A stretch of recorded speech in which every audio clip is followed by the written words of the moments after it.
So, sa legendary ko diri, ako nagasimbolo sa simbahan somehow, siya kasimbolo sa civil authority. And 18 kami log kapares ang naging kasaka namin sa ila. May mga nagatrahi, may mga naga-above the knee. Ang mga itsura nila. Okay? Kami ato dito yung pagkulangin sila ilayaging kasal, kahit pagkulangin sila na tubuhan daw sang buot, 38 years na sila nag-upod. Di mo kita. Kita mo, tag-50, edad nila, no? Pero they recognize the importance of marriage.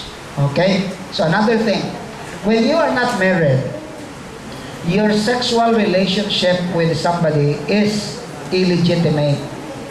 Illegitimate.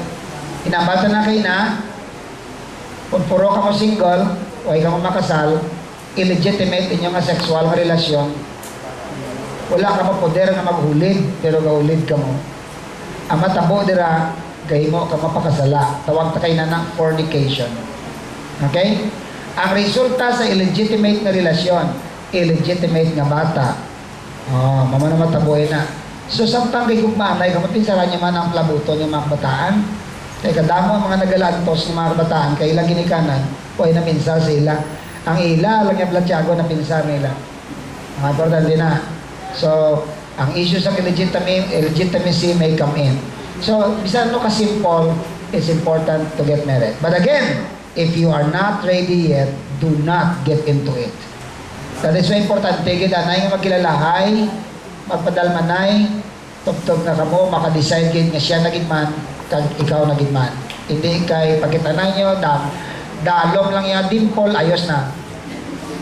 Laba iya buhok, okay ba? Mas okay gid. Kung ano makilala pang persona, then that's a big problem in the process. Because marriage is a lifetime adjustment. Okay, mga note na lang to, issue sa marriage, kasi may mga question pa mo karon related to that. I hope we could answer readily. Let's move on to our main topic, 10-age marriage. Ay, kasi may reaction sa pangambal ko. Demokrasya kita. Anybody who could say something para matiyan taman? Basi ko